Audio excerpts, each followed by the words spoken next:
I walked in and saw my family on the sofa. My husband, my mother, my son, and my own sister. "What's wrong?" I asked, fearing the worst. "Mom, sit down," my son said. "You need to accept a new reality. You're not in charge of this family anymore. Aunt Beatrice is. She makes Dad happier now." I was furious. They all knew. I left the room without a word. The next day, I had 118 missed calls. "Hello, everyone. Thank you for being here with me today. Before I begin my story, I'd love to know what city you're watching from. Please feel free to share it in the comments. Now let me pull you into this story."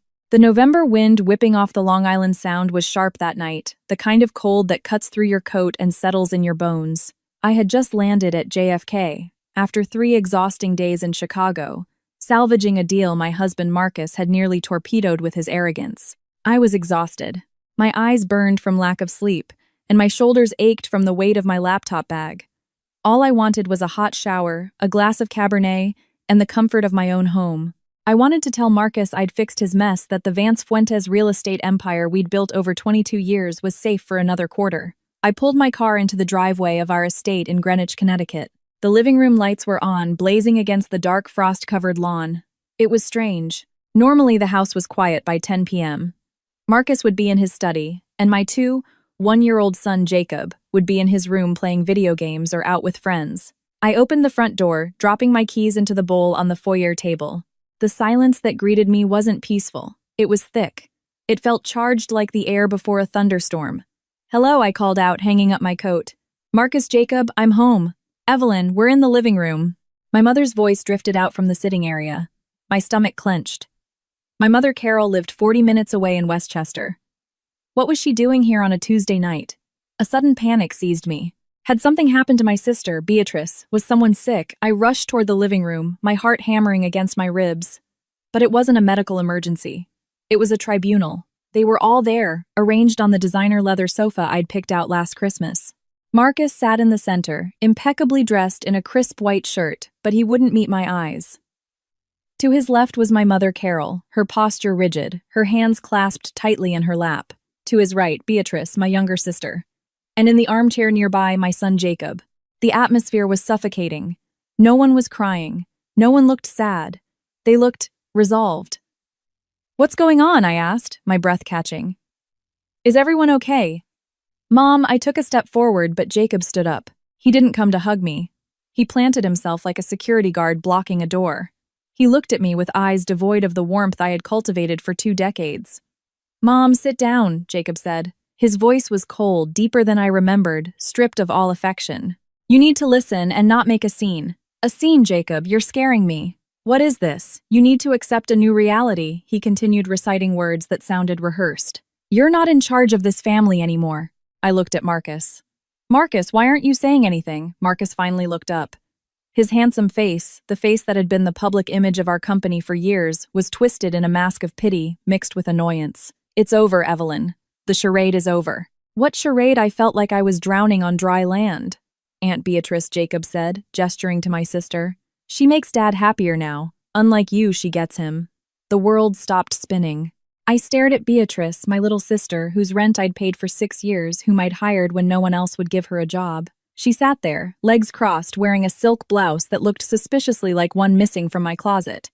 And then I saw it. Marcus's hand was resting casually, possessively, on Beatrice's knee.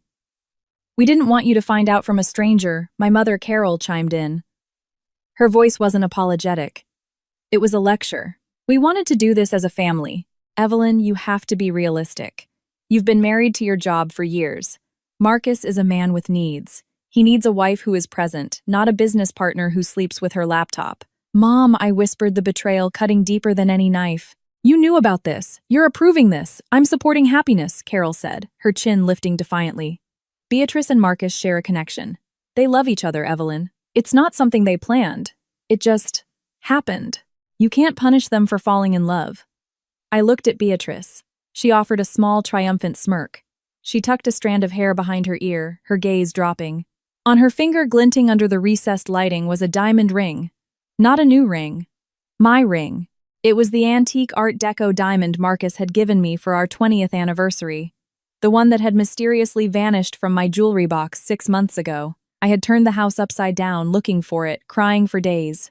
Marcus had told me I was careless, that I'd probably lost it at the gym. "That's my ring," I said, my voice trembling with a rage so pure it felt hot in my throat. "It looks better on her," Marcus said with a shrug. "It was wasted on you. You never wear jewelry anyway." "We want you to move out," Jacob said, breaking the silence again. "Dad's keeping the house. I'm staying here. It's better if you just go. You create too much tension. My son, my boy whom I'd nursed through fevers, whose college tuition I paid by working 8 zero-hour weeks, was kicking me out of the house I built. You're choosing this," I asked him, tears finally stinging my eyes. "You're choosing the woman who is sleeping with your father behind my back. She's your Aunt Jacob." "She's not just my aunt anymore," Jacob snapped. "She's the only one who actually listens to me. You just throw money at me and tell me to study. Dad and Beatrice, they treat me like an adult." I looked at the 4 of them, my husband, my sister, my mother, my son, the 4 pillars of my life, and every single one was rotten. They weren't just breaking my heart. They were dismantling my existence with a cruelty that left me breathless. A wave of nausea hit me, but I swallowed it down. I would not give them the satisfaction of seeing me break. I would not scream. I would not beg. I straightened my spine. I looked at Marcus, locking my eyes on his until he flinched and looked away. "You think you've won," I said, my voice quiet but deadly calm. "You think you can just rewrite history because you're bored and selfish. Don't make a scene," Evelyn Beatrice said, her voice syrupy sweet. "Let's be mature about this divorce." "Divorce?" I let out a short, dry laugh. "Oh, you have no idea what's coming." "Don't threaten us, Marcus," snapped his arrogance returning.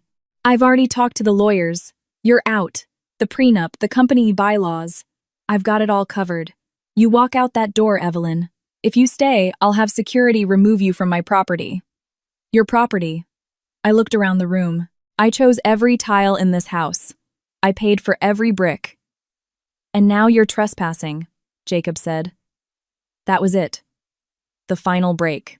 I looked at my son one last time, memorizing the face of the stranger he'd become. "All right," I said.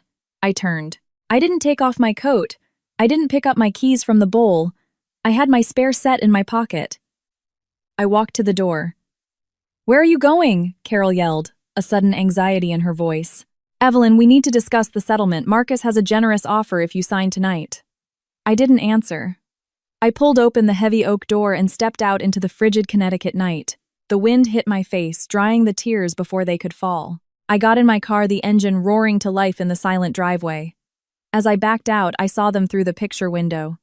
They were already pouring champagne. They were celebrating my erasure. I drove into the darkness, my hands gripping the steering wheel so tightly my knuckles turned white. I didn't know where I was going, but I knew one thing for certain. The Evelyn they knew, the doormat, the provider, the fixer, had died in that living room. And the woman driving away was someone they should be very, very afraid of. If you're listening to this and you're as furious as I was in that moment, please hit the like button and comment with the number 1 below. Let me know you're with me. Your support tells me I'm not alone in this fight. Comment 1 now, because believe me, what they did next makes this betrayal look like just the warm-up. I drove for an hour, the lights of the city blurring into red and gold streaks across my windshield. My mind was a chaotic storm of images: Beatrice's smirk, the ring on her finger, Jacob's cold stare. But beneath the shock, a primal instinct was kicking in. Survival. I needed gas. The warning light had been on since I left the airport, but I'd been too eager to get home to stop. Now, on a desolate stretch of the Merritt Parkway, I pulled into a 2-4-hour gas station. My hands were shaking as I stepped out into the biting cold. I swiped my credit card, the platinum card linked to our joint account, the one I used for everything from groceries to business dinners at the pump. Processing. The screen flashed red. Declined. Please see cashier.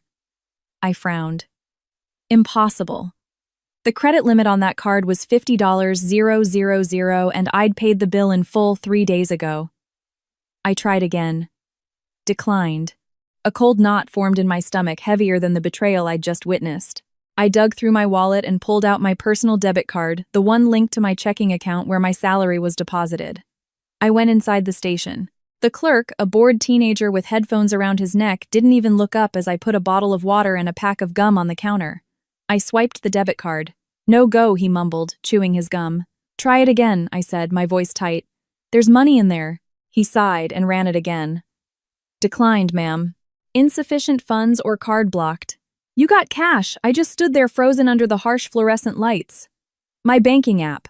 I had to check my app. My fumbling fingers found my phone as I logged in. Access denied. User authentication failed.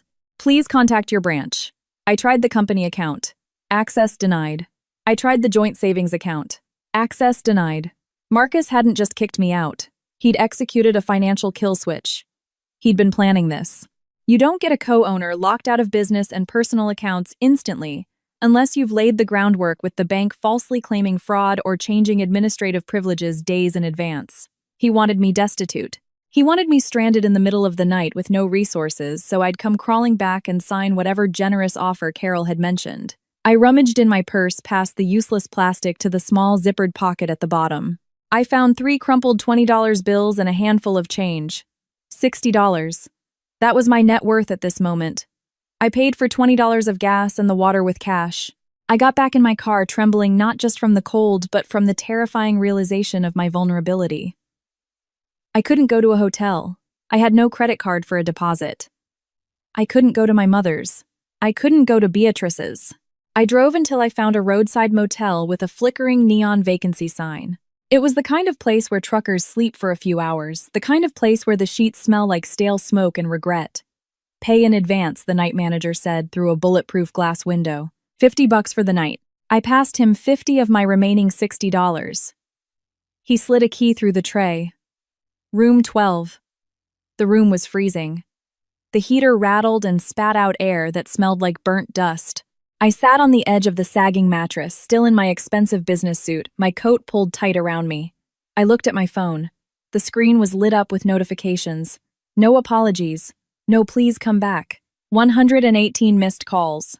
Most were from a number I recognized, Marcus's personal lawyer, a shark named Richard Valentino. And then the emails started coming in. Subject marital dissolution agreement. Subject urgent NDA required. Subject notice of termination. Vance Fuentes Properties. I opened the termination notice first. It was a PDF attached to an email from the head of HR, a woman I had hired, a woman I had mentored. Dear Miss Fuentes, effective immediately, your position as Chief Operating Officer is terminated for cause. Allegations of corporate espionage and gross negligence. I laughed. A harsh, raw sound in the empty room. Espionage negligence. I was the one who stayed up until 3 a.m. Auditing the books. I was the one who knew every zoning law in the tri-state area. Marcus didn't even know how to convert a PDF without asking me for help. And then a text came through. It was from Jacob. My thumb hovered over the screen, some small, foolish part of me, hoping he'd snapped out of it that he was sorry. Mom, don't make this harder. Dad says he'll cut off my tuition and the trust fund if you fight the divorce. He promised me the VP position next year if I stick with him. You always told me to be ambitious. I'm just doing what you taught me.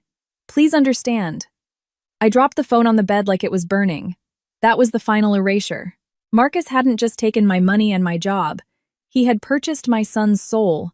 He had used the wealth I helped build to bribe my own child against me. I curled up on the dingy bedspread, my knees pulled to my chest.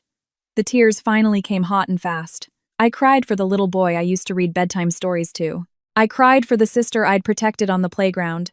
I cried for the husband I'd believed in when he was nothing but a smile and a cheap suit. But as the night wore on and the tears dried into a crusty salt on my cheeks, something else began to settle in my chest. It was cold and heavy like a stone. They thought they had erased me.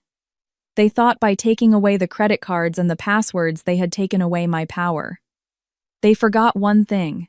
They forgot who built the castle they were sitting in.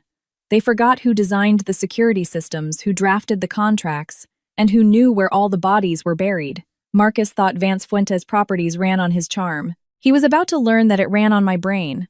And while he might have stolen the keys to the front door, he'd forgotten that the architect always leaves a back door. I stared at the water stain on the ceiling, waiting for the sun to rise. I wasn't Evelyn the wife anymore. I wasn't Evelyn the mother. I was Evelyn the architect. And I was about to bring the whole house down. Sleep was impossible in that motel room. The drone of highway traffic was a constant hum, but it was the noise in my head that kept me awake, the sharp, jagged memories replaying on a loop. To understand why I was lying on a dirty mattress with $10 to my name, I had to go back. I had to look at the foundations of my life and realize they'd been cracked from the beginning. I grew up in a small town in Ohio, the older of 2 daughters. My father died when I was 7, leaving my mother Carol to raise us alone. His death broke something in her. Or maybe it just revealed who she truly was. She was a woman who needed to be adored to be the center of attention, and she projected that need onto her daughters. Or rather, one of them. Beatrice was born beautiful even as a baby. She had golden curls and big blue eyes that made strangers stop on the street. I was plain brown hair, serious eyes, sturdy. I was the responsible one. Beatrice was the princess. I remember the day I turned 18. I had just gotten my acceptance letter to NYU's Stern School of Business on a partial scholarship. It was my ticket out. I'd worked 3 part-time jobs through high school, tutoring, waitressing, shelving books at the library to save for the rest of the tuition. I ran into the kitchen, waving the letter. "Mom, I got in." Carol was at the table painting Beatrice's nails. Beatrice was 12 then, already demanding and petulant. "That's nice, Evelyn," my mother said, not looking up. "But keep your voice down. Beatrice has a headache." "But Mom, it's NYU. It's the business program." Carol sighed, finally looking at me. Her eyes weren't filled with pride, they were calculating. "Evelyn, honey, we need to talk about that money you've saved up. My college fund, well, Beatrice has been scouted. There's a modeling competition in Miami next month. It could be her big break. But the fees, the travel, the portfolio shots, it's expensive." My heart sank. "Mom, that's my tuition money. I earned that." "You're so selfish," Evelyn Beatrice chimed in, blowing on her wet nails. "You don't want me to be famous. When I'm rich, I'll buy you a car, Evelyn," my mother said, her voice taking on that tone, the one that mixed guilt with a command. "You're the strong one. You're the smart one. You can always find a way. You can work another year, take night classes. But Beatrice, she's delicate. This is her dream. You wouldn't want to crush your sister's dream, would you? Families sacrifice for each other." I gave them the money. Of course I did. I had been conditioned for 18 years to believe my value lay only in what I could provide for them. I was the scapegoat, the workhorse, the fixer. Beatrice was the golden child, the star, the one who deserved to shine. Beatrice went to Miami. She didn't get signed. She spent the money on clothes and theme parks. I spent the next year working double shifts at a diner to earn the money back. I started college a year late, exhausted but determined. That dynamic never changed. It just evolved. When I graduated at the top of my class, my mother didn't come to the ceremony because Beatrice was having severe anxiety over a breakup with a 2-week boyfriend. I walked across the stage alone. When I got my first big promotion at a financial consulting firm, my mother said, "That's great, honey. Hey, can you lend Beatrice $2,000? Her landlord is being a real jerk." I paid Beatrice's rent. I paid for her car repairs. I paid for her acting classes that she never attended. I bought my mother a condo so she wouldn't have to worry about stairs. I thought I was buying their love. I thought if I just gave enough, worked enough, fixed enough problems, they would finally look at me the way they looked at Beatrice. I thought one day my mother would look at my face and say, "I am so proud of you, Evelyn. You are my joy." But I was never her joy. I was her utility bill. I was her safety net. And then I met Marcus. He was charming, ambitious, and he seemed to see me. He told me I was brilliant. He told me I was beautiful. I didn't realize then that he had the same calculating look in his eyes as my mother. He didn't see a soulmate. He saw a host. He saw a woman trained to give everything and ask for nothing in return. He fit perfectly into the hollowed-out space in my heart that my mother and sister had emptied. I married him thinking I was building a new family, a better one. Lying in the dark motel room, the realization hit me with the force of a physical blow. I hadn't escaped my family dynamic by marrying Marcus. I had recreated it. Marcus was the golden child, demanding adoration and resources. I was still the scapegoat, working in the shadows to keep the lights on. And Beatrice was just the inevitable conclusion. The 2 parasites in my life had finally found each other. "You're the strong one, Evelyn." My mother's voice echoed in my memory. Well, she was right about one thing. I was strong. Strong enough to carry them for 40 years. And God help them, I was now strong enough to drop them. I sat up in bed, the metal springs creaking. I wasn't going to cry anymore. The grief was gone, replaced by a cold, clinical clarity. They wanted the delicate Beatrice. They wanted the dreamer Marcus. Fine. They could have each other. But they could not have my money. They could not have my company. I picked up my laptop bag. It was time to stop being the sacrificial daughter. It was time to be the CEO liquidating toxic assets. The morning sun filtered through the grimy curtains of the motel room, casting long, dusty shadows on the floor. I opened my laptop. Thankfully, I had a portable Wi-Fi hotspot in my bag, a habit from years of business travel. Marcus couldn't cut off a device he didn't know existed. I didn't go to the bank accounts yet. I knew those doors were locked tight. Instead, I opened a file called VF, Archive 1.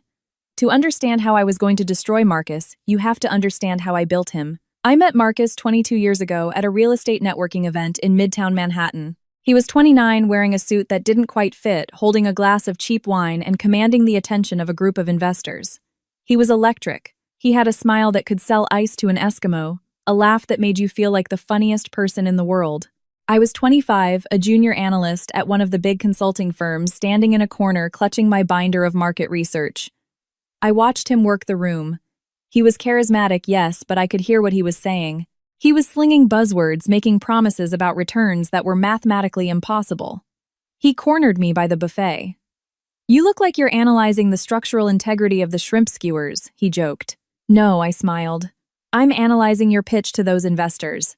You're promising a 15% ROI on a property in a declining district. You're going to lose them their money."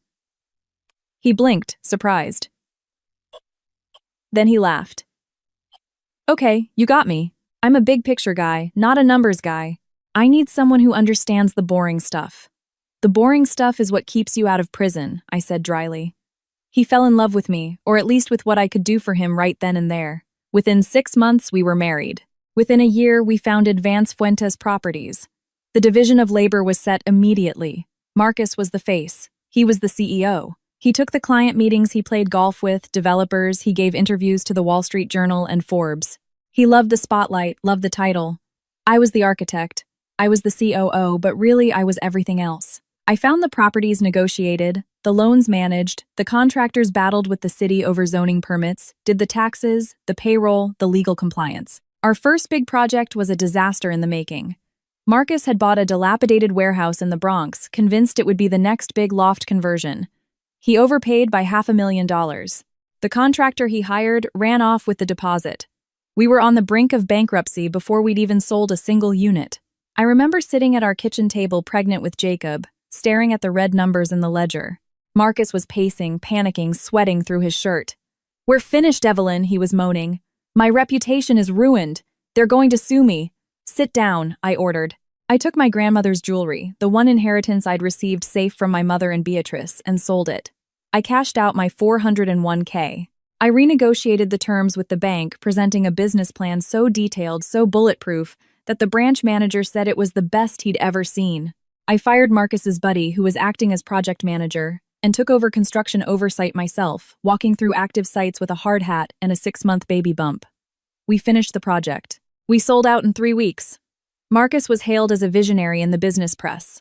The headline read, "Marcus Vance, the new loft king." He brought the magazine home beaming. "Look at this baby. We did it." He didn't mention me in the interview once. When I pointed it out gently, he kissed my forehead. "Honey, you know how the media is. They like a single narrative. Besides, you hate the spotlight. You're my secret weapon. The power behind the throne." I accepted it. I told myself it was for the family. I told myself that as long as the company succeeded, it didn't matter whose face was on the cover. I was a fool. For 20 years, I built the stage, set the lights, and wrote the script. Marcus just walked out and took the applause. And the company grew. We expanded into commercial properties, luxury condos, mixed-use developments. We were worth millions. But the company's structure, that was my masterpiece. Marcus was lazy with details. He hated reading contracts. He hated passwords. "You handle it," Evelyn was his favorite phrase. So I set up the digital infrastructure. I created the intricate web of LLCs to limit liability. I set up the automated bank transfers. And because Marcus was paranoid about employees stealing from him, he insisted on a localized, highly encrypted internal server for our most sensitive financial data. I want ghost access, he'd said.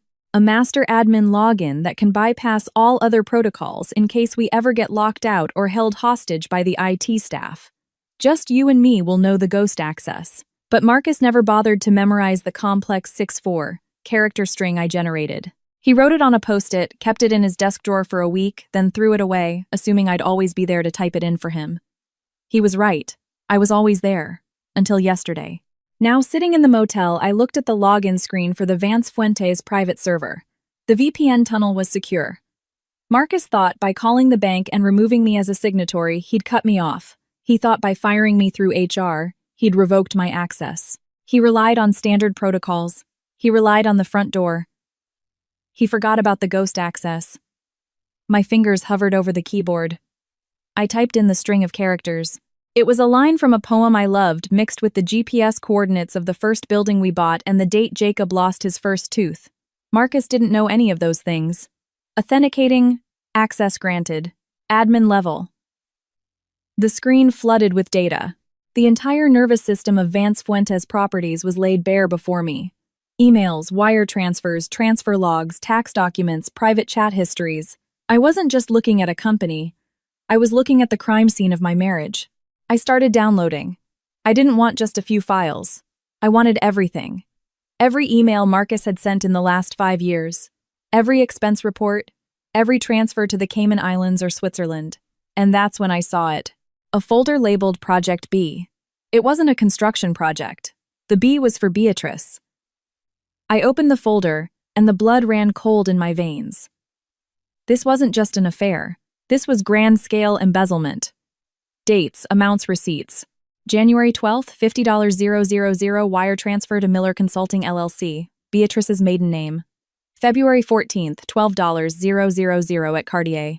March 1st, $4,500 monthly rent for a luxury suite at the Plaza Hotel. He'd been keeping Beatrice like a concubine on company money for 3 years. But it was deeper. I saw wire transfers to a shell company I didn't recognize, Orion Investments LLC. The signatory on Orion wasn't Marcus, it was Beatrice. And the assets being moved to Orion weren't just cash. They were deeds. Marcus was slowly transferring the titles of our most valuable debt-free properties to a company owned by my sister. He was hollowing out Vance Fuentes Properties, preparing to leave me with the empty shell, while he and Beatrice walked away with the assets. I felt sick. This wasn't just replacing me as a wife. This was a full-scale heist. But as I scrolled through the documents, a cold smile touched my lips. Marcus was an actor, not an architect. He didn't understand the paperwork he was signing. In his arrogance and Beatrice's greed, they had made mistakes. Sloppy, amateur mistakes. They had forged my signature on the deed transfers. I could see it on the PDFs, a clumsy digital copy-paste of my signature from a different document. And on the Orion Investments operating agreement, Beatrice had listed her permanent address. It was my address. The house I paid for. I had them. I had them cold. But I couldn't strike yet. If I went to the police now, Marcus would claim it was a clerical error. He'd pay a fine and bury me in litigation for years. He had money for expensive lawyers. I had $10. No, I needed to let them hang themselves. I needed them to feel secure. I needed them to think I was defeated, broke, and hiding in a hole somewhere. I closed the laptop. I had the blueprints for their destruction. Now I just needed to build the trap. The digital evidence of Project B burned in my mind, forcing me to recall exactly how Beatrice had slithered her way into my sanctuary. It started 5 years ago, a time when Vance Fuentes Properties was booming, and my guard was down. Beatrice had just gone through her 3rd divorce. Her ex-husband, a decent mechanic named David, had left her because she refused to get a job and spent his salary on designer handbags she couldn't afford. She showed up on my doorstep with 2 suitcases and a sob story that would have won an Oscar. "He was abusive, Evelyn," she cried, throwing herself into my arms. I later learned abusive meant he'd cut off her credit card. I have nowhere to go. Mom said you would help me. Carol called me 10 minutes later. "Evelyn, you have that big house with all those empty guest rooms? Let your sister stay for a few weeks. She just needs to get back on her feet. Family helps family." I agreed. I always agreed. 1 week turned into 6 months. Beatrice spent her days lounging by my pool, drinking my wine and criticizing my landscapers. Marcus at the time seemed annoyed by her presence. She's a freeloader, Evelyn, he'd complain. She treats our house like a hotel. I'd defend her. She's grieving Marcus. Give her time. Then came the request. I need a job. Beatrice announced one night at dinner. I'm bored. I want to work for you guys. I nearly choked. Beatrice, we run a commercial real estate firm. It's high pressure. What skills do you have for that? I'm good with people, she insisted. I can be, I don't know, client relations. I can plan the parties. I can talk to the investors. You guys are so serious. You need someone fun. No, I said. It was one of the few times I set a boundary. But Carol stepped in. She drove 40 minutes to have coffee with me. Evelyn, this is Beatrice's chance to be responsible. If you don't give her a job, she'll spiral. Do you want her living on your couch forever? Give her a salary. Let her move out. Marcus thinks it's a good idea. I blinked. Marcus does. I spoke to him, Carol said smoothly. He thinks Beatrice could help soften the company's image. You know you can be a little intense, honey, I confronted Marcus. You want to hire Beatrice? Marcus shrugged, adjusting his tie. Your mother has a point. We need someone to handle the social stuff, the galas, the charity events. You hate that stuff. Let her do it. Pay her an assistant's salary. Get her out of the house. We all win. I caved. I created a position director of special events. At first, it seemed to work. Beatrice moved into an apartment which I subsidized and organized the company Christmas party. It was lavish, over budget, but a success. Then the subtle shifts began. Beatrice started coming into the office every day, dressed not in business attire, but in form-fitting dresses that were just on the edge of inappropriate. She'd spend hours in Marcus's office discussing event logistics. I'd walk past and hear them laughing. Whenever I entered the room, they'd go quiet. What's so funny, I'd ask, feeling a prickle of unease. Just a joke about a client, Beatrice would say, smiling that saccharine smile. You wouldn't get it, Evelyn. It's an inside thing. She started joining us for business lunches. Then she started replacing me at them. Evelyn, you stay back and finish the quarterly projections, Marcus would say. Beatrice and I will take the developers to the steakhouse. You know you hate small talk. And I did hate small talk. I loved the work, so I let them go. I'd stay in the office, eating a salad at my desk, crunching the numbers, making sure our profit margins were healthy, while my husband and my sister were drinking dry martinis and laughing at my expense. I noticed changes in Marcus. He started dressing younger. He bought a Porsche he didn't need. He started staying out late for networking. When I voiced my concerns, Carol gaslit me into infinity. You're being paranoid, Evelyn, she'd scold. You should be happy Marcus and Beatrice get along. Most men hate their sisters-in-law. It's a blessing. Don't ruin it with your jealousy. It's unbecoming. Jealousy. She made me feel like a crazy, insecure shrew. Now, looking at the Project B folder on my laptop, I saw the reality. The networking dinners were dates. The business trips to Miami were vacations. And the consulting fees paid to Beatrice were actually her allowance for being his mistress. The snake hadn't just snuck into the garden.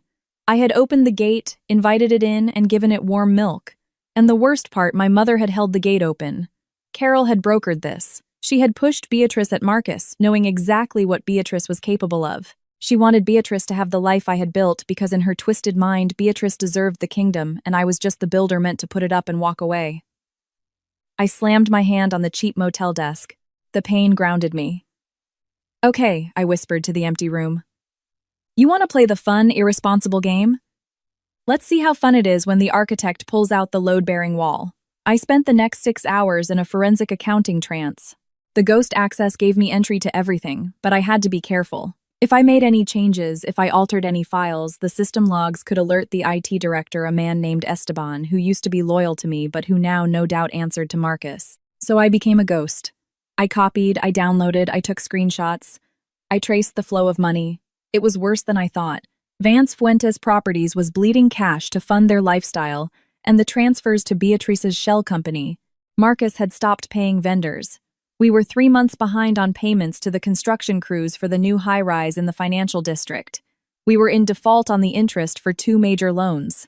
Marcus was robbing Peter to pay Beatrice. The company My Life's Work was a house of cards. If the creditors found out, we'd be insolvent in 30 days.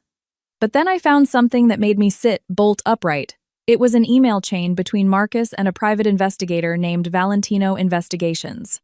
The date was from 2 years ago. Subject surveillance target E. Fuentes.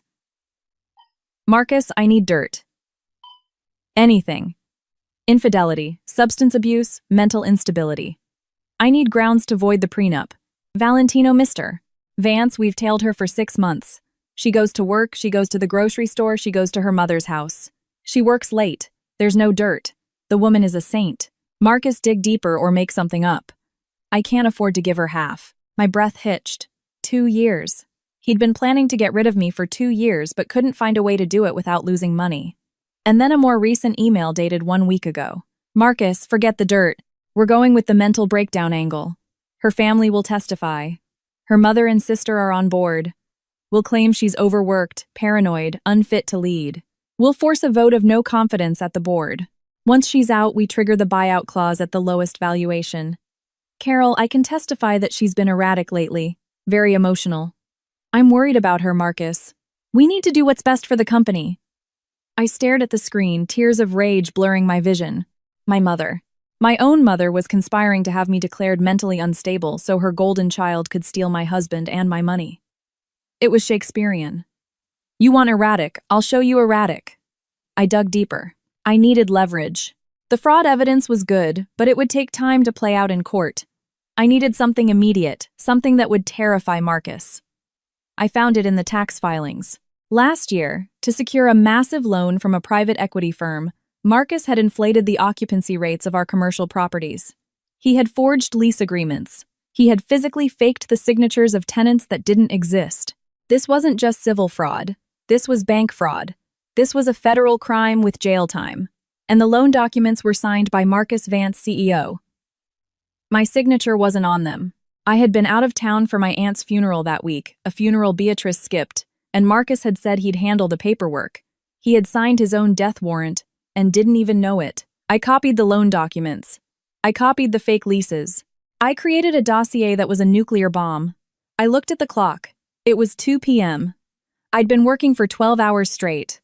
I was hungry, I hadn't showered, and I was running on pure adrenaline. I needed a burner phone. I couldn't use my cell. They were probably tracking it or pulling the records. I went to a convenience store across the street, buying a cheap prepaid phone with cash. Back in the room, I sat on the bed and stared at the new phone. Who could I call? My friends. Most were couple friends shared with Marcus. They'd likely side with charming Marcus or stay neutral. My family, obviously not. My employees, too risky. I needed someone powerful. Someone who hated Marcus. Someone with the resources to wage a war. One man popped into my head, Arthur Vance. Arthur Vance was a billionaire real estate magnate in New York. Old money, ruthless but principled. 3 years ago, Marcus had beaten Arthur in a bidding war for a prime piece of land in the Hudson Yards development. Marcus had won by bribing a city councilman to rezone the land, a move I had argued against fiercely, but that Marcus did behind my back. Arthur had suspected foul play. He had publicly called Marcus an upstart in a cheap suit. Marcus had laughed it off, but Arthur had never forgotten. If I went to Arthur Vance with proof of Marcus's fraud, specifically the fraud that screwed Arthur out of that deal, it was a long shot. Arthur might just laugh in my face. He might throw me out. But he was the only person in New York with enough power to shield me from Marcus's legal team. I dialed the number for Vance Enterprises. I knew it by heart. I'd looked at it enough times when we were rivals. Vance Enterprises, office of the chairman, a crisp voice answered. I need to speak with Mr. Vance. Immediately. Mr. Vance is in meetings. May I ask what this is regarding? Tell him it's Evelyn Fuentes. Tell him I know how Marcus Vance got the Hudson Yards parcel rezoned.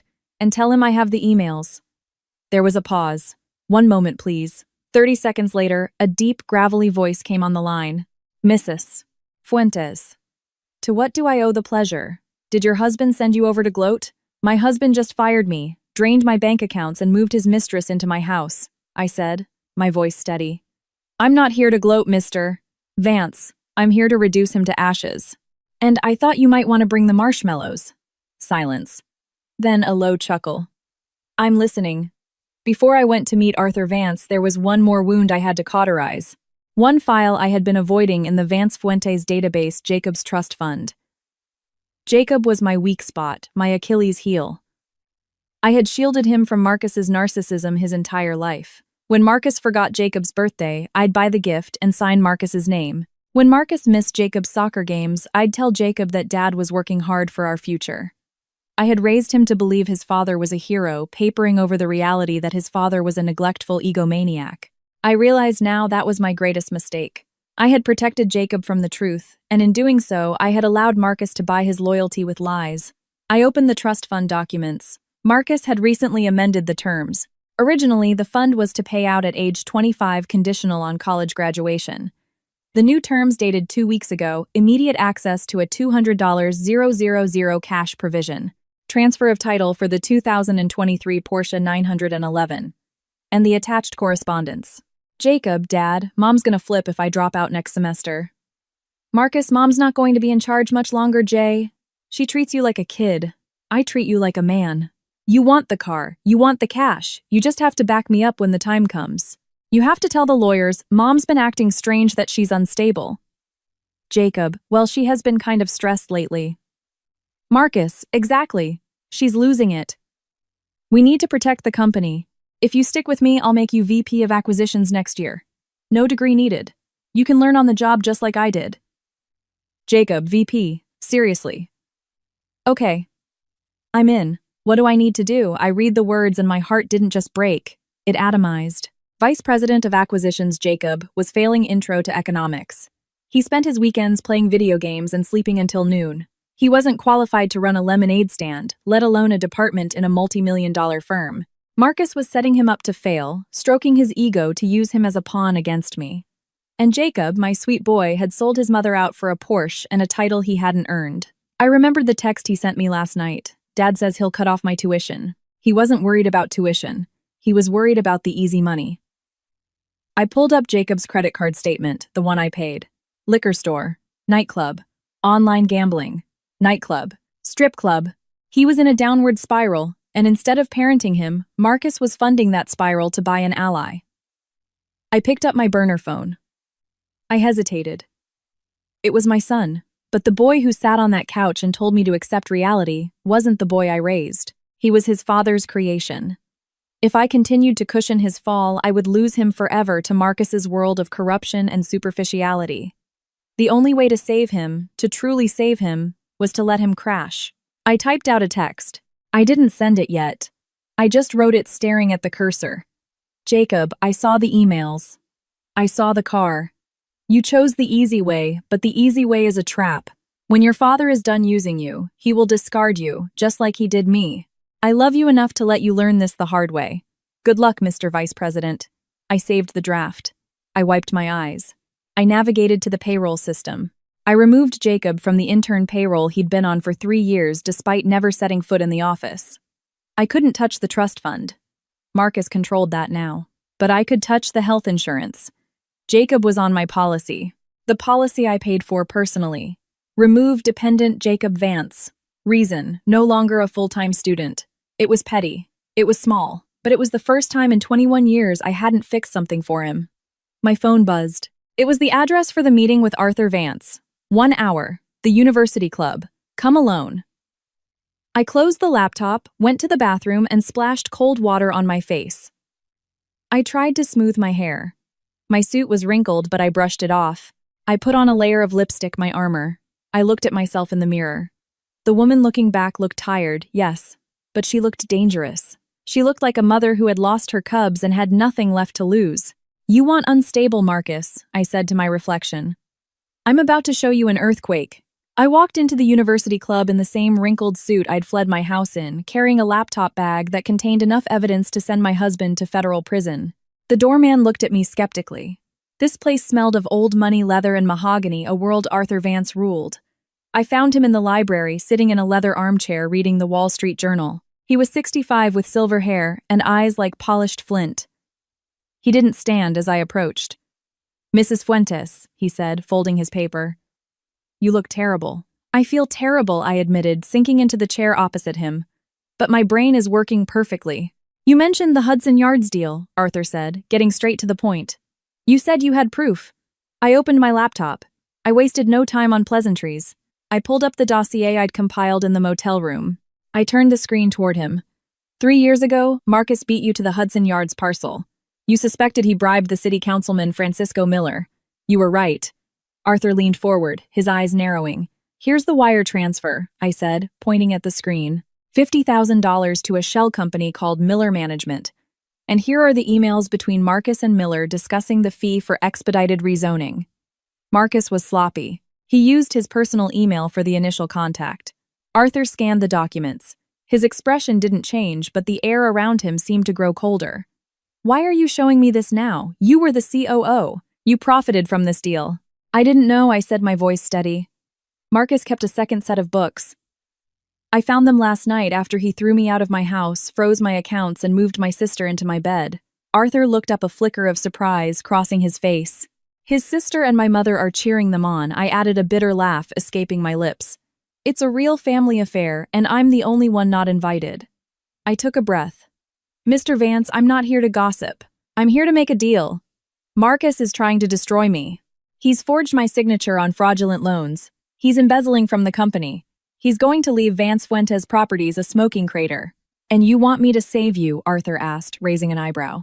No, I want you to help me bury him. And in exchange, I will give you the Hudson Yards property. Arthur paused. Continue. Marcus is over-leveraged.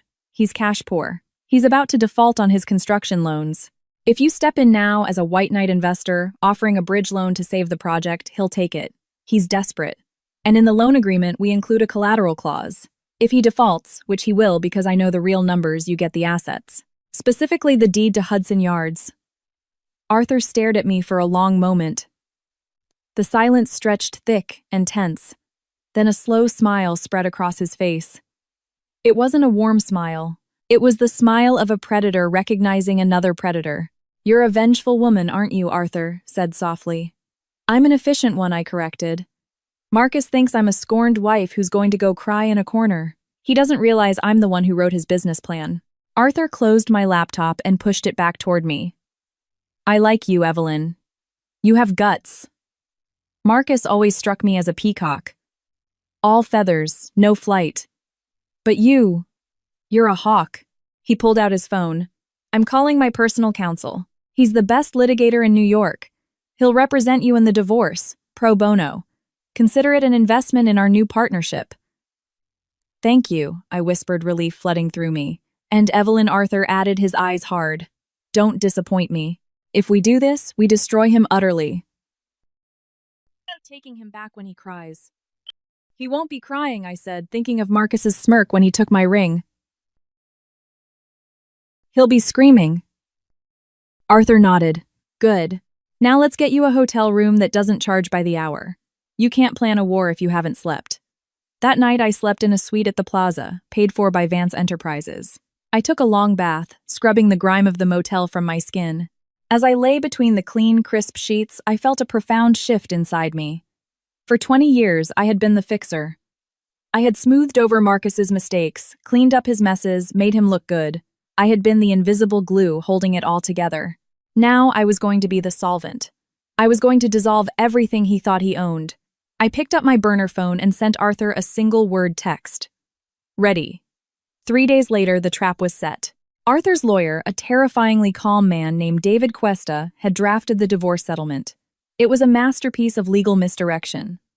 On the surface, it looked like a total surrender. The proposal: Marcus keeps the family home. Marcus keeps full ownership of Vance Fuentes Properties. Evelyn receives a one-time lump sum of $500,000, a fraction of what I was owed.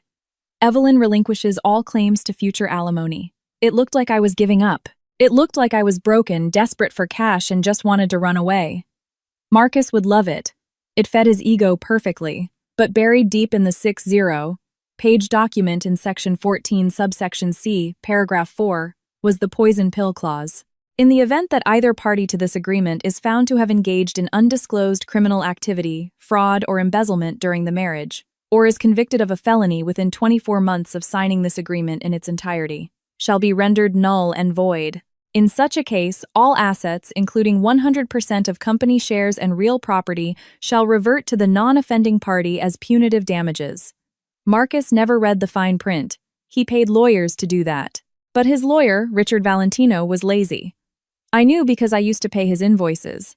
Valentino would scan contracts looking for the big numbers, the settlement, the alimony. He wouldn't be looking for a specific reversion clause buried in boilerplate liability text. I met Marcus and his lawyer at Valentino's office. I wore no makeup. I wore an old sweater. I kept my head down, staring at the floor. I needed to sell the image of the defeated woman. Marcus strode in like he owned the world. He was wearing a new Italian suit and smelled of expensive cologne, likely a gift from Beatrice. Well, look what crawled out of the woodwork, Marcus sneered as he sat down. I hope you're ready to sign, Evelyn. Beatrice and I have wedding invitations to order. Just give me the check, I said, my voice trembling. I just want to be gone, Marcus. I can't fight you anymore. Marcus laughed, looking at Valentino. See, I told you she'd fold. She doesn't have the stomach for this. Valentino slid the papers across the table. Standard agreement, Evelyn. You walk away with $500,000 and a clean slate. Just sign here, here, and here. I picked up the pen. My hand was shaking, part acting, part pure adrenaline. And Jacob, I asked softly. Jacob stays with me, Marcus said, leaning back in his chair. He's my VP now. We're going to build an empire together without your constant nagging. I felt a sharp pain in my chest, but I swallowed it. Okay, just take care of him. Sign the damn papers, Evelyn. I put my name on the line that ostensibly signed away 20 years of my hard work. Then Marcus signed. He did it with a flourish, a big, arrogant M. Done, Valentino said, closing the folder. The check will be wired to your account by morning. Marcus stood and buttoned his jacket. He looked down at me with a smirk that made my skin crawl. You know, Evelyn, you should thank me. You were always too uptight for this life. Go live on a farm or something. Find a nice librarian. Goodbye, Marcus, I whispered. As he walked to the elevator, I could hear Marcus laughing with Valentino. That was easier than I thought. She didn't even ask for the beach house. The elevator doors closed, cutting off his laughter. I leaned against the metal wall and let out a long, slow breath. He'd signed. The poison pill was active. Now all I had to do was prove the fraud. And I already had the proof. I just needed the right stage to present it. And what better stage than a wedding? Marcus and Beatrice had announced the date. It was in 3 weeks. A whirlwind romance, they called it. They wanted to be legitimized before the spring gala season. 3 weeks? That was my deadline. I walked out of the building and into Arthur's waiting town car. He signed, Arthur asked from the back seat. He signed, I said, a genuine smile finally breaking through. He thinks he bought my silence for $500,000. He just signed over his entire life. Arthur poured me a glass of sparkling water. To the architect. To the demolition, I replied. The next 3 weeks were an exercise in masochism. I had to remain invisible, while Marcus and Beatrice flaunted their victory all over New York. I rented a small, discreet apartment on the Upper West Side using my maiden name. I spent my days with Arthur's forensic accountants building the case. We were turning the raw data I'd stolen into a legal sledgehammer. Every night, I tortured myself by checking social media. Beatrice's Instagram was a vomit of luxury. Picture of a new Mercedes convertible. My future hubby is spoiling me. Number blessed. Number new beginnings. Picture of my dining room redecorated with tacky gold wallpaper. Out with the old, in with the glam. Finally making this house a home. Number, dream life. That one hurt, seeing her erase my touch from the home I built. But the most painful posts came from my mother.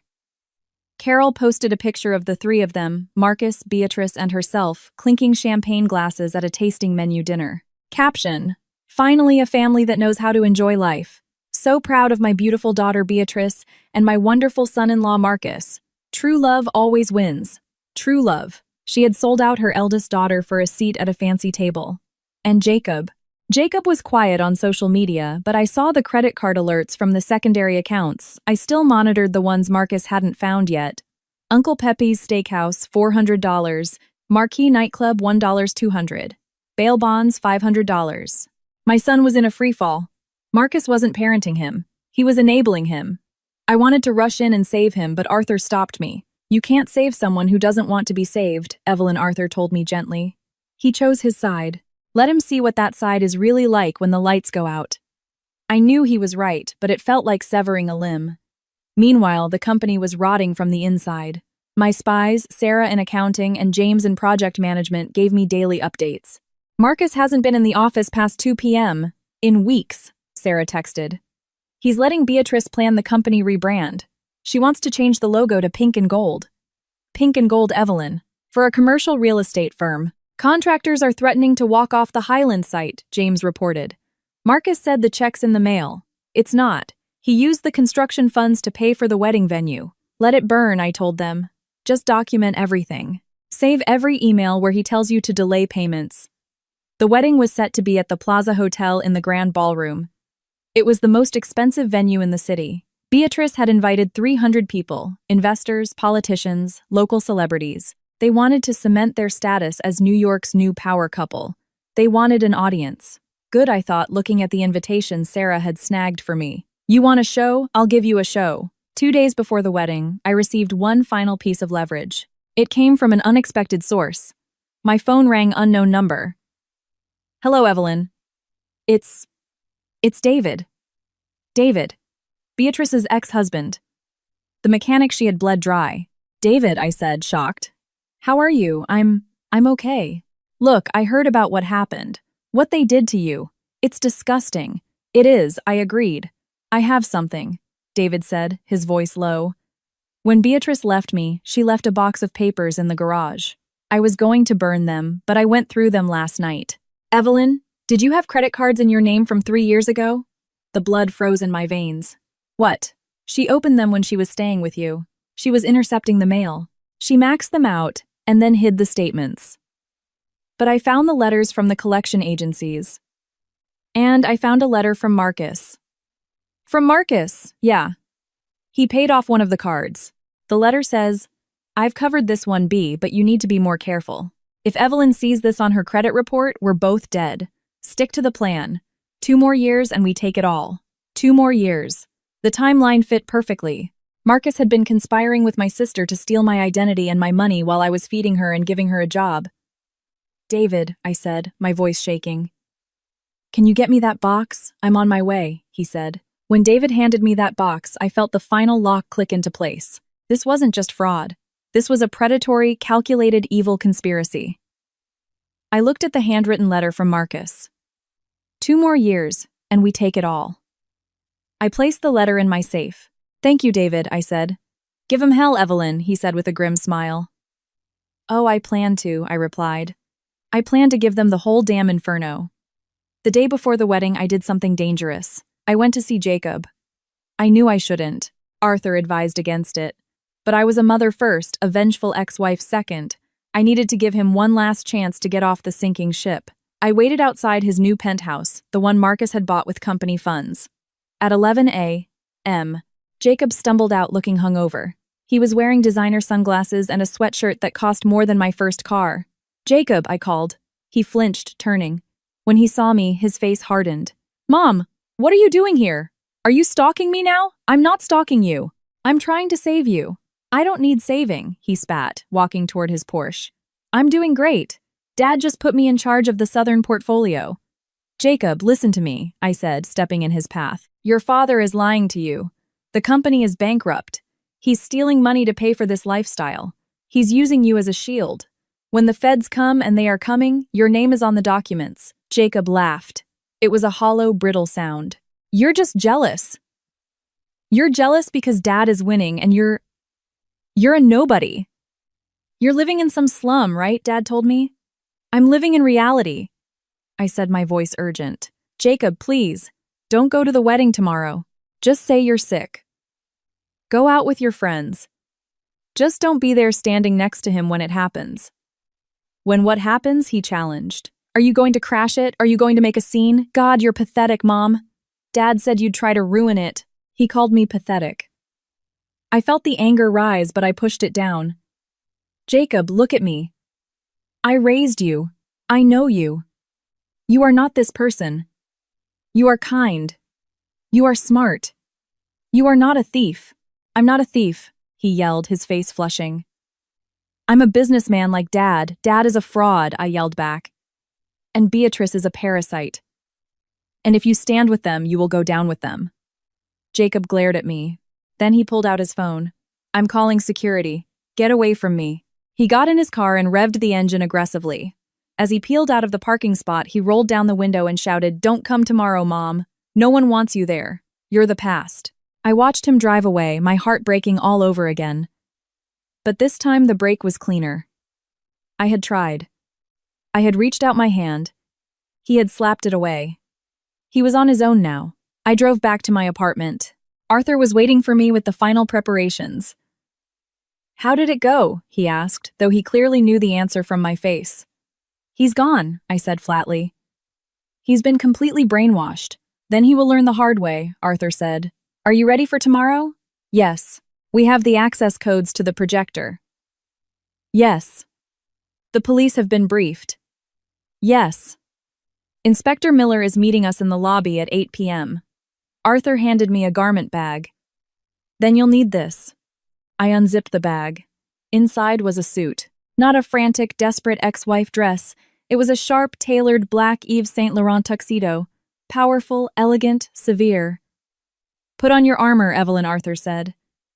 Tomorrow you are not the victim. You are the executioner. I touched the fabric. It was cool and smooth. Thank you, Arthur. Get some rest, he said. Tomorrow's going to be a long night. I didn't rest. I sat by the window watching the city lights. I thought of Marcus and Beatrice probably rehearsing their vows at that very moment, probably laughing about how they'd gotten away with it all. 2 more years and we take it all. They wouldn't get 2 years. They wouldn't even get 2 days. Tomorrow, Mr. and Mrs.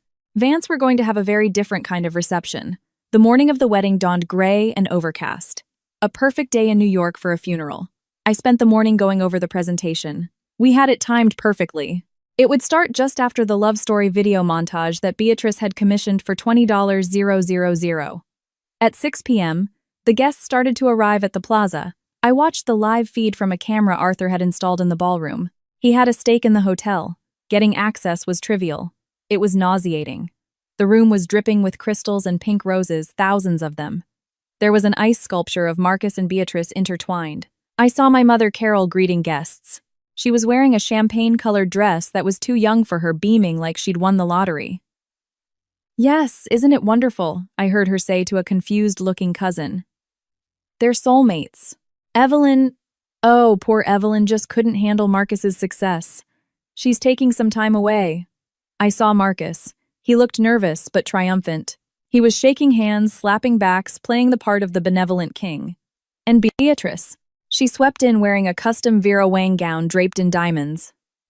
Diamonds my company paid for. She looked beautiful. I had to admit it. Beautiful and rotten. The ceremony began. I listened to them exchange vows. I promise to be your partner in all things, Marcus said, looking deep into Beatrice's eyes. I promise to support your dreams and spend my life making you happy, Beatrice cooed. I was sitting in the hotel suite upstairs nursing a black coffee. Lies, I whispered. Every word is a lie. Are we set? Arthur asked, checking his watch. The feed is live, the technician confirmed. The second you give the word, we hijack the stream. Not yet, I said. Wait for the toasts. Wait until everyone is seated and watching the screens. The reception began. The champagne flowed. Marcus stood to give a speech. I want to thank you all for being here, he boomed, holding Beatrice's hand. This has been a long journey, a journey to find true happiness. Sometimes you have to make hard choices to find your true destiny. The crowd clapped politely, though I saw a few uncomfortable glances. Everyone knew the scandal. They just didn't care as long as the open bar was top shelf. And to my new wife, Beatrice, Marcus continued. You are my muse, my rock, my everything. My phone buzzed. It was the signal. Now, I said. Down in the ballroom, the lights dimmed for the video montage. Sentimental music began to play. Pictures of Marcus and Beatrice on yachts in Paris on the beach flashed across the huge screens behind the head table. The crowd oohed and awed. I stood up and smoothed the jacket of my tuxedo. I walked out of the suite and toward the elevator. Showtime, Arthur said, walking beside me. Inside the elevator, I watched the numbers descend. 10, 9, 8. My heart wasn't racing anymore. It was beating slow and heavy like a war drum. The elevator doors opened on the lobby level. Inspector Miller and 2 uniformed officers were waiting. Mrs. Fuentes, the inspector asked. Yes. You have the warrant, we do. We're ready when you are. Give me 5 minutes, I said. I want them to see it before you put the cuffs on. Understood. I walked toward the ballroom doors. The security guards Marcus had hired to keep me out stepped forward. Ma'am, this is a private event. Arthur Vance stepped out from behind me. And I own the building. Step aside or you'll be looking for work tomorrow. The guards hesitated, recognized Arthur, and immediately stepped back. I pushed open the double doors. Inside, the music had just reached a crescendo. The video on screen showed Marcus and Beatrice kissing in front of the Eiffel Tower, and then the screen flickered. The music cut off with a screech of feedback. The room fell silent. On the huge screens, the romantic image dissolved. In its place appeared a stark spreadsheet, red numbers, and then a document. A credit card statement. Name Beatrice Miller. Address 124 Robles Street, Greenwich, CT. My house. Purchase diamond ring Cartier $25,000. Paid by Vance Fuentes corporate account. A murmur went through the crowd. What is that? Beatrice hissed, half rising. Marcus, fix it! Cut the feed! Marcus yelled at the AV booth. Shut it down. But the technician in the booth was ours. He didn't shut it down. He turned up the volume. And then my pre-recorded voice boomed through the speakers. Hello, Marcus. Hello, Beatrice. You wanted a family affair. You wanted everyone to witness your union. Well, let's show them what this union is really built on. Every head turned. Not to the screen, but to the back of the room. Where I was standing, the silence in the grand ballroom was absolute. 300 pairs of eyes swiveled in their chairs to stare at me. I walked down the center aisle, my heels clicking a steady rhythm on the marble floor. The black tuxedo made me look like a shadow against the sea of pink flowers. Marcus was frozen at the head table, his face draining of all color. Beatrice was clutching her napkin to her chest, her mouth agape. My mother, Carol, looked like she was about to have a heart attack. Evelyn Marcus whispered the microphone, picking up his trembling voice. What are you doing? I didn't stop until I reached the center of the dance floor directly in front of the head table. I looked up at them, the people who had been my world now just small, scared figures on a stage. I'm here to make a toast, I said, my voice projecting clearly without need of a microphone. I held up a small remote, clicked it. The screen behind them changed again. This time, it was the email chain between Marcus and the private investigator. Marcus, dig deeper or make something up. I can't afford to give her half. The crowd gasped. I saw investors' men, Marcus respected men, he needed leaning in, whispering furiously. Turn it off, Marcus screamed, lunging toward the DJ booth. Security, get her out of here. Sit down, Marcus. Arthur Vance's voice boomed from the entrance. Unless you want to add assault to your list of felonies. Marcus froze. He saw Arthur. He saw the police officers waiting in the shadows of the exit. This is fake, Beatrice shrieked, tears streaming down her perfectly made-up face. She's jealous. She hacked the system. She's crazy. I clicked the remote again. A new document appeared, the forged loan application for the Hudson Yards project, the one with my signature, clumsily pasted on. Is forgery crazy, Beatrice? I asked calmly. Is bank fraud crazy? Because that's jail time. And guess whose name is on the shell companies receiving the stolen funds? I clicked again. Orion Investments. Owner Beatrice Miller. I pointed at her. You're not just a mistress. You're a mule. Marcus used you to launder $3 million. Did he tell you that? Did he tell you that? When the IRS comes looking, they're coming for your signature? Beatrice looked at Marcus, her eyes wide with horror. Marcus, you said it was tax optimization. You said it was legal. Shut up, Beatrice. Marcus hissed. Oh, don't stop him, I said, smiling coldly. Let him explain. Let him explain to our mother what he calls her. Click. The email appeared. Subject, the old woman. Marcus, just cut Carol another check from the B fund. The old woman is greedy. As long as we pay for her condo, she'll keep Evelyn in the dark. She'd sell out her own daughter for a renovation budget. Carol made a sound that was half gasp, half choke. She stood up, her hands shaking so badly she knocked over her champagne flute. Marcus, she rasped. You called me that. After everything I did for you, I took your side. I betrayed my own daughter for you. And what did it get you, Mom? I said, looking at her with pity. A seat at a wedding that's about to become a crime scene. Marcus looked around the room, his eyes wild. He saw his empire crumbling in real time. He saw the investors walking out. He saw the waiters stopping to stare. He saw the end. You signed the agreement, he screamed at me desperate. You signed it. You gave up everything. You can't touch the company. Section 14, I said simply. The poison pill. You commit a crime, the agreement is void, and everything, the house, the company, the assets, reverts to me. Marcus's knees gave out. He collapsed into his chair. And Jacob, I said, turning my gaze to my son who was sitting at the end of the table, pale as a ghost. Jacob looked at me terrified. He looked at the screen where his own text messages were now displayed. VP, seriously, okay, I'm in. You wanted to be a businessman, Jacob, I said softly. Well, here's your first lesson. Vet your partners. I clicked the remote one last time. A video played. It was surveillance footage from the company parking garage. It showed Marcus arguing with Beatrice 2 days prior. Marcus, on video. Once we get the loan from Vance, we ditch the kid. Jacob's a liability. We leave him with the tax debt and move to Monaco. He's too stupid to figure it out. The room was dead silent. Jacob rose slowly, staring at his father. The hero worship in his eyes was gone, replaced by a devastating understanding. Dad, Jacob whispered. You were going to leave me. Marcus stammered. Javi, I was just stressed. It's out of context. You called me stupid, Jacob said, his voice breaking. You said I was a liability. Jacob, sit down, Marcus ordered, trying to regain control. Don't listen to her. Jacob didn't sit down. He picked up his champagne glass and threw it in Marcus's face.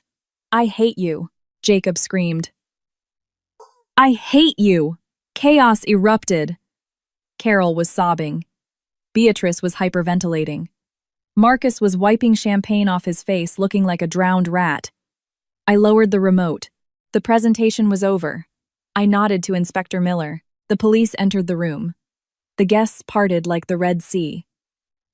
Marcus Vance, the inspector, announced, you are under arrest for bank fraud, embezzlement, and forgery. Beatrice Miller, you are under arrest for conspiracy and money laundering. No, Beatrice shrieked as an officer grabbed her wrists.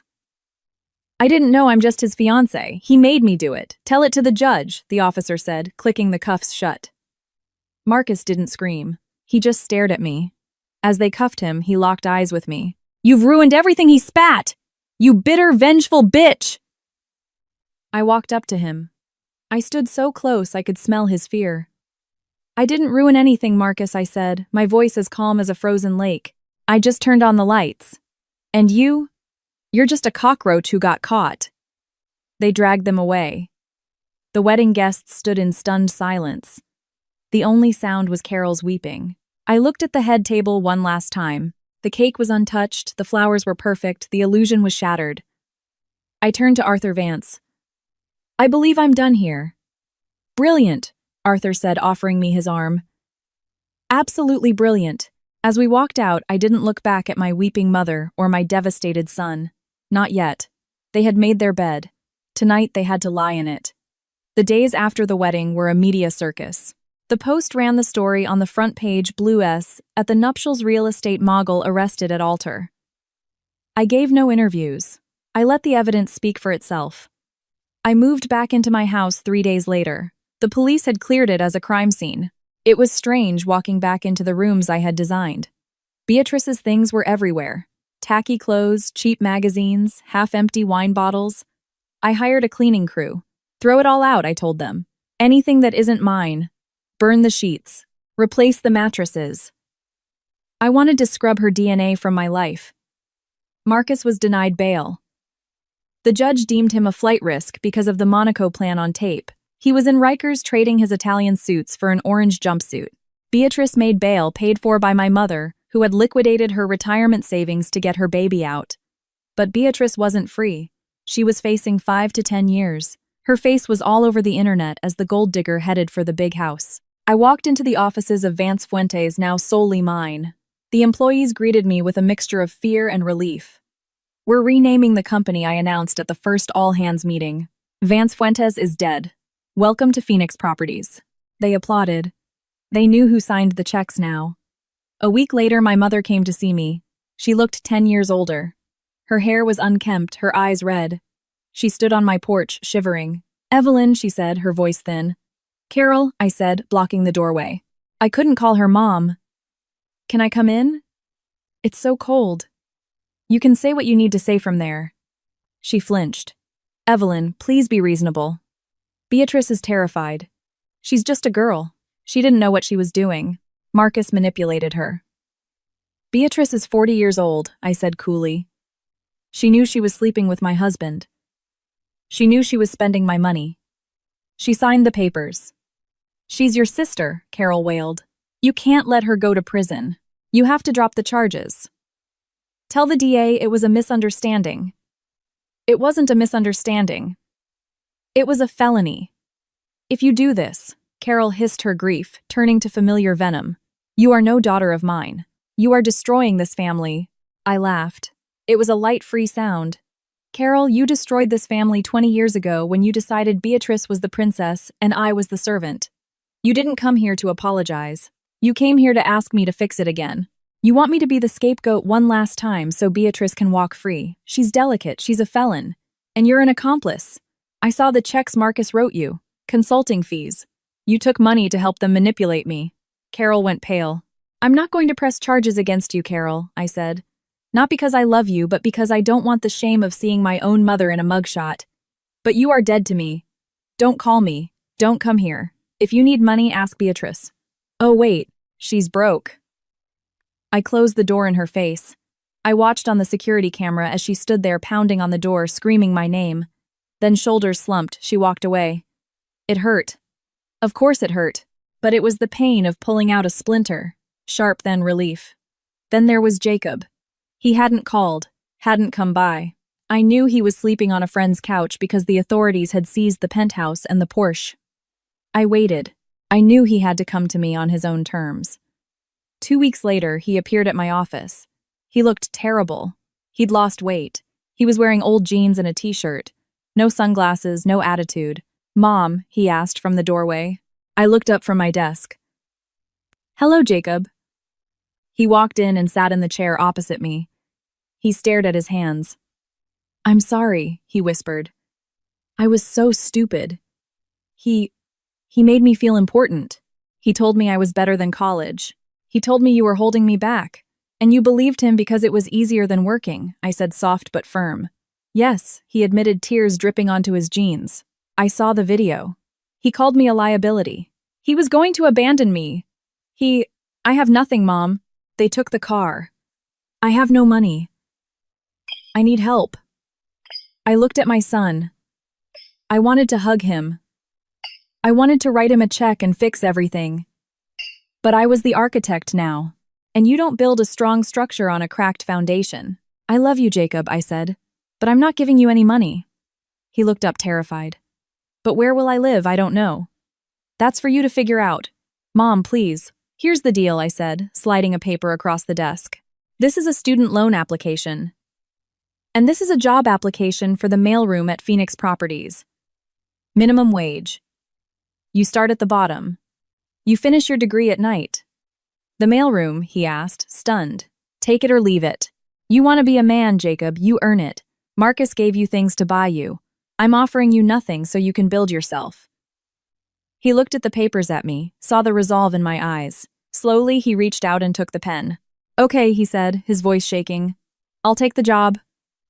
Good, I said. Report to Sarah in HR. She'll get you an ID badge. Don't be late. He stood up.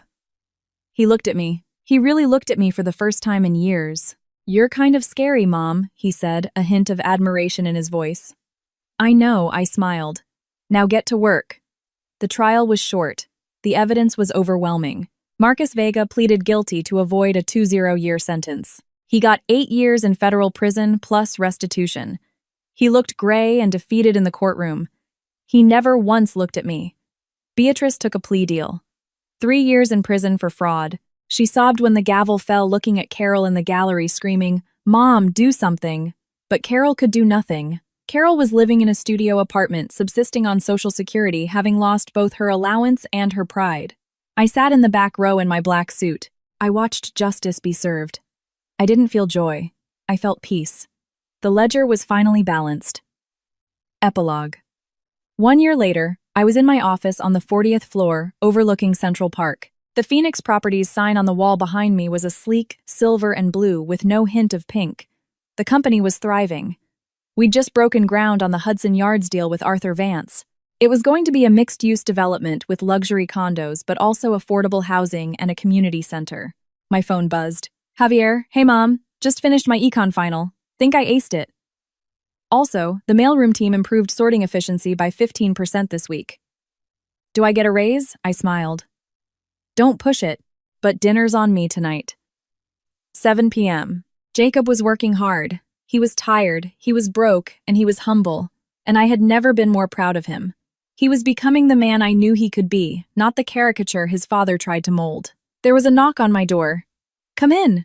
Arthur Vance walked in with a bottle of champagne. To the 1-year anniversary, he said. Of the day you burned down the circus. It feels like a lifetime ago, I said, accepting a glass. You know, Arthur said, leaning against my desk, Marcus sent me a letter from prison. Wants to know if I'll buy his shares in some old shell companies. He needs commissary money. What did you tell him? I told him I only do business with the CEO. And the CEO is busy building an empire. We clinked glasses. I looked out at the city skyline. I had lost a husband.